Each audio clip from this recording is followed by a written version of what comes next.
दुनिया में देने वाला सिर्फ एक, वो ईश्वर है। दोस्तों, आप सुन रहे हैं द साइलेंट जोन। नमस्कार, मैं हूं परमिता। दोस्तों, आज हम सुनेंगे गुरुदेव रविंद्रनाथ टैगोर की एक खूबसूरत कहानी, भिखारिन। चलिए फिर शुरू करते हैं। अंधी रोजाना मंदिर के दरवाजे पर जाकर खड़ी रहती। दर्शन करने वाले बाहर निकलते तो वो अपना हाथ फैला देती और नम्रता से कहती, बाबूजी, अंधी पर दया हो जाए। वो जानती थी कि मंदिर में आने वाले मनुष्य सहृदय और श्रद्धालु हुआ करते हैं। उसका ये अनुमान मिथ्या ना था। आने जाने वाले 2-4 पैसे उसके हाथ पर रख ही देते। अंधी उनको दुआएं देती और सहृदयता को सराहती। औरतें भी उसके पल्ले में थोड़ा बहुत अनाज डाल जाया करती थी। सुबह से शाम तक वो इसी प्रकार हाथ फैलाए खड़ी रहती। उसके बाद मन ही मन भगवान को प्रणाम करती और अपनी लाठी के सहारे झोपड़ी का पथ ग्रहण करती। उसकी झोपड़ी नगर से बाहर थी। रास्ते में भी प्रार्थना करती जाती, किंतु राहगीरों में अधिक संख्या सफेद वस्त्रों वालों की होती, जो पैसे देने की बनिस्बत झिड़कियां दिया करते थे। तब भी अंधी निराश न होती और उसकी याचना बराबर जारी रहती। झोपड़ी तक पहुंचते पहुंचते उसे 2-4 पैसे और मिल जाते। झोपड़ी के करीब पहुंचते ही एक 10 साल का लड़का उछलता कूदता आता उससे चिपट जाता। अंधी टटोल कर उसके माथे को चूमती। बच्चा कौन है, किसका है, कहाँ से आया, इस बात से कोई परिचय नहीं था। 5 साल हुए, पास पड़ोस वालों ने उसे अकेला देखा था। इन्हीं दिनों एक शाम के समय लोगों ने उसकी गोद में एक बच्चा देखा। वो रो रहा था। अंधी उसका मुंह चूम चूम कर उसे चुप कराने की कोशिश कर रही थी। वो कोई असाधारण घटना न थी, इसीलिए किसी ने भी न पूछा था कि बच्चा किसका है। उसी दिन से ये बच्चा अंधी के पास था और प्रसन्न था। उसको वो अपने से अच्छा खिलाती पिलाती और पहनाती।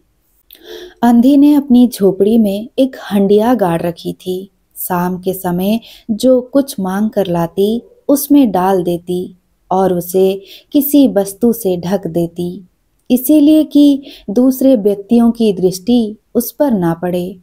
खाने के लिए अन्य काफी मिल जाता था, उससे काम चलाती।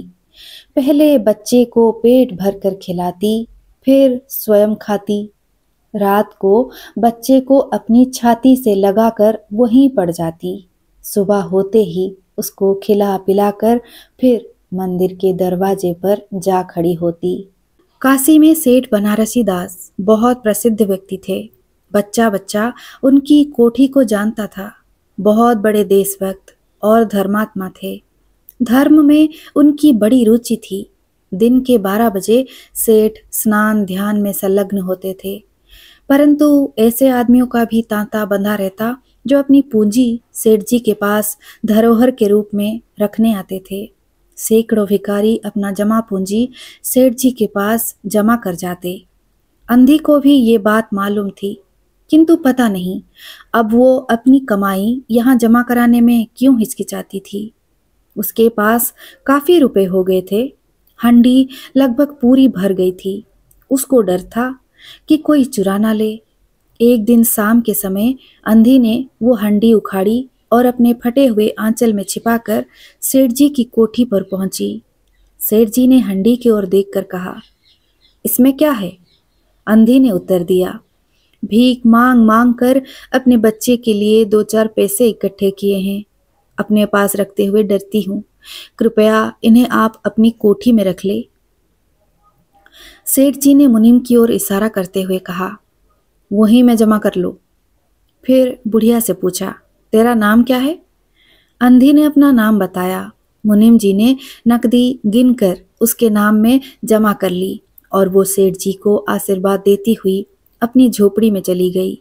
2 वर्ष बहुत सुख के साथ बीते। इसके पश्चात एक दिन लड़के को ज्वर ने आ दबाया।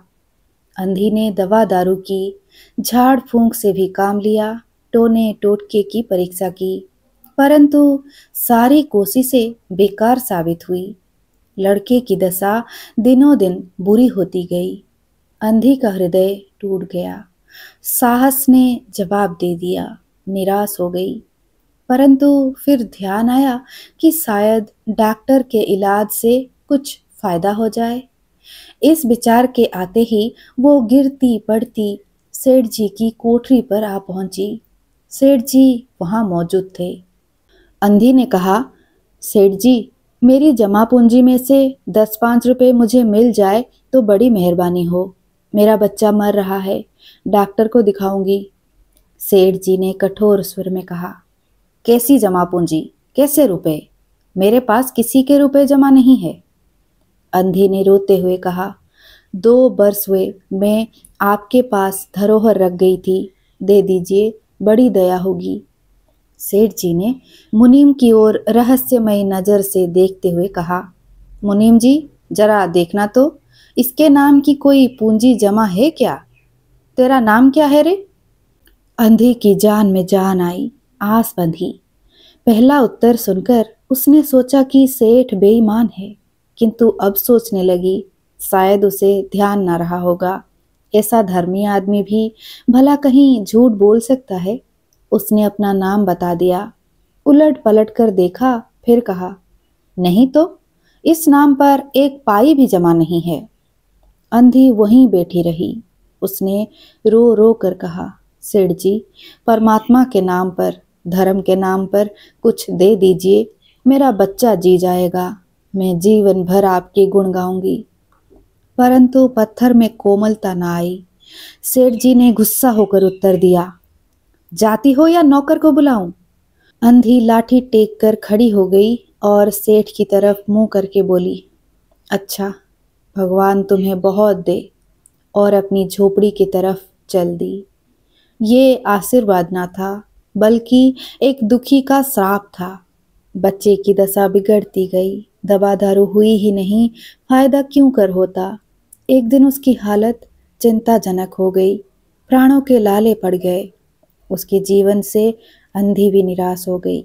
सेठ जी पर रह रह कर उससे गुस्सा आ रहा था।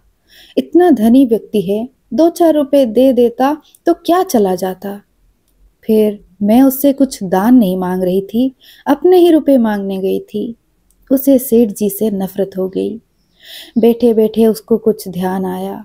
उसने बच्चे को अपनी गोद में उठा लिया और ठोकरे खाती गिरती पड़ती सेठ जी के पास पहुंची और उनके दरवाजे पर धरना देकर बैठ गई। बच्चे का शरीर ज्वर से भभक रहा था और अंधी का कलेजा भी। एक नौकर किसी काम से बाहर आया। अंधी को बैठा देखकर उसने सेठ जी को खबर दी। सेठ जी ने आज्ञा दी कि उसे भगा दो। नौकर ने अंधी से चले जाने को कहा, किंतु वो उस स्थान से ना हिली। मारने का डर दिखाया, पर टस से मस न हुई। उसने फिर अंदर जाकर कहा कि वो नहीं टलती। सेठ जी खुद बाहर गए, देखते ही पहचान गए। बच्चे को देखकर उन्हें बहुत अचंभा हुआ कि उसकी शकल सूरत उनके मोहन से बहुत मिलती जुलती है। 7 वर्ष हुए तब मोहन किसी मेले में खो गया था। उसकी बहुत खोज की, पर उसका कोई पता न चला। उन्हें याद हो आई कि मोहन की जांघ पर एक लाल रंग का चिन्ह था। इस विचार के आते ही उन्होंने अंधी की गोद से बच्चे की जांघ देखी। चिन्ह अवश्य था, परंतु पहले से कुछ बड़ा। उनको यकीन हो गया कि बच्चा उन्हीं का है। उन्होंने तुरंत उसको छीनकर अपने कलेजे से चिपका लिया। शरीर बुखार से तप रहा था। नौकर को डॉक्टर लाने के लिए भेजा और स्वयं मकान के अंदर चल दिए। अंधी खड़ी हो गई और चिल्लाने लगी, मेरे बच्चे को ना ले जाओ, मेरे रुपए तो हजम कर गए, अब क्या मेरा बच्चा भी मुझसे छीनोगे? सेठ जी बहुत चिंतित हुए और कहा, बच्चा मेरा है, यही एक बच्चा है, 7 वर्ष पूर्व कहीं खो गया था, अब मिला है, इसीलिए इसे कहीं नहीं जाने दूंगा और लाख कोशिश करके भी इसके प्राण बचाऊंगा। अंधी ने एक जोरदार ठहाका लगाया। तुम्हारा बच्चा है, इसीलिए लाख यत्न करके भी इसे बचाओगे? मेरा बच्चा होता तो उसे मर जाने देते, क्यों? ये भी कोई न्याय है? इतने दिनों तक खून पसीना एक करके इसको पाला है, मैं उसको अपने हाथ से नहीं जाने दूंगी। सेठ जी की अजीब हालत थी, कुछ करते धरते बन नहीं पड़ता था। कुछ देर वहीं मौन खड़े रहे, फिर मकान के अंदर चले गए। अंधी कुछ समय तक खड़ी रोती रही, फिर वो भी अपनी झोपड़ी की ओर चल दी। दूसरे दिन प्रातः ईश्वर की कृपा हुई, यह दवा ने जादू का सा प्रभाव दिखाया। मोहन का बुखार उतर गया। होश आने पर उसने आंख खोली तो सर्वप्रथम शब्द उसकी जुबान से निकला, माँ। चारों ओर अजनबी शक्लें देखकर उसने अपने नेत्र बंद कर लिए। उस समय से उसका ज्वर फिर ज्यादा होना शुरू हो गया। माँ की रट लगी हुई थी। डॉक्टरों ने जवाब दे दिया। सेठ जी के हाथ पांव फूल गए। उन्हें चारों तरफ अंधेरा दिखाई पड़ने लगा। क्या करूं, अब एक ही बच्चा है, इतने दिनों बाद मिला भी तो मौत उसको अपने चंगुल में दबा रही है, इसे कैसे बचाऊं? अचानक उसको अंधी का ध्यान आया। पत्नी को बाहर भेजा कि देखो कहीं वो अब तक दरवाजे पर ना बैठी हो, परंतु वो वहां कहाँ थी। सेठ जी ने फीटन तैयार कराई और बस्ती से बाहर उसकी झोपड़ी पर पहुंचे। झोपड़ी बिना दरवाजे की थी। अंदर गए, देखा अंधी एक फटे पुराने टाट पर पड़ी है और उसकी आंखों से अश्रुधारा बह रही है। सेठ जी ने धीरे से उसको हिलाया। उसका शरीर भी अग्नि की तरह तप रहा था। सेठ जी ने कहा, बुढ़िया तेरा बच्चा मर रहा है, डॉक्टर निराश हो गए हैं, रह रहकर वो तुझे पुकारता है, अब तू ही उसके प्राण बचा सकती है, चल और मेरे। नहीं नहीं, अपने बच्चे की जान बचा ले। अंधी ने जवाब दिया, मरता है तो मरने दो, मैं भी मर रही हूँ, हम दोनों स्वर्गलोक में फिर माँ बेटे की तरह मिल जाएंगे। इस लोक में सुख नहीं है, वहां मेरा बच्चा सुख से रहेगा, मैं वहां उसकी ठीक तरह से सेवा शुश्रूषा करूंगी। सेठ जी रो दिए।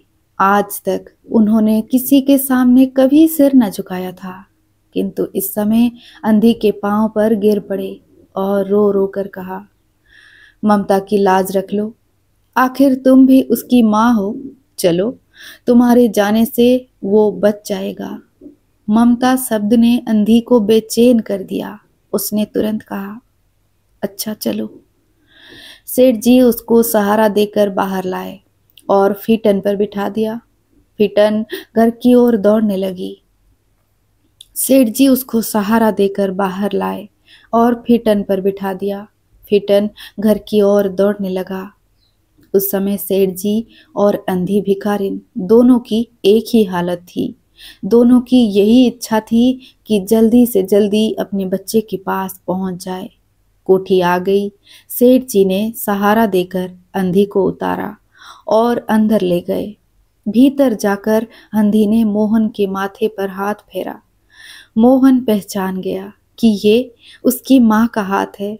उसने तुरंत आंखें खोली और अपने पास खड़ी माँ को देखते हुए कहा, माँ तुम आ गई। अंधी भिखारिन मोहन के सिराने बैठ गई। उसने मोहन का सिर अपनी गोद में रख लिया। उसको बहुत सुख का एहसास हुआ और वो उसकी गोद में तुरंत सो गया। दूसरे दिन से मोहन की हालत अच्छी होने लगी और 10-15 दिन में वो बिल्कुल तंदुरुस्त हो गया।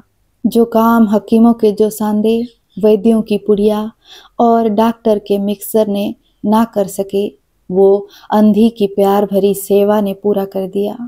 मोहन के पूरी तरह ठीक हो जाने पर अंधी ने विदा मांगी। सेठ जी ने बहुत कुछ कहा सुना कि वो उन्हीं के पास रह जाए, परंतु वो राजी ना हुई। मजबूर होकर विदा करना पड़ा। जब वो चलने लगी तो सेठ जी ने रुपयों की थैली उसके हाथ में दे दी। अंधी ने सेठ जी से पूछा, इसमें क्या है? सेठ जी ने कहा, इसमें तुम्हारी धरोहर है, तुम्हारे रुपए, मेरा वो अपराध। अंधी ने बात काट कर कहा, ये रुपए तो मैंने तुम्हारे मोहन के लिए इकट्ठे किए थे, उसी को दे देना।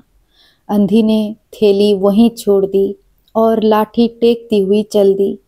बाहर निकलकर फिर उसने उस घर की ओर नेत्र उठाए। उसकी आंखों से आंसू बह रहे थे, किंतु वो एक भिखारिन होते हुए भी सेठ से महान थी। इस समय सेठ भिखारी था और वो देने वाली थी। कहानी समाप्त हुई। दोस्तों, आपने बड़े धैर्य से हमें सुना, धन्यवाद। ऐसे ही ढेरों कहानियाँ आपको मिल जाएंगी द साइलेंट जोन पर, ज़रूर सुनिए। मैं फिर मिलूंगी एक और नई कहानी के साथ। विदाई, जय जगन्नाथ।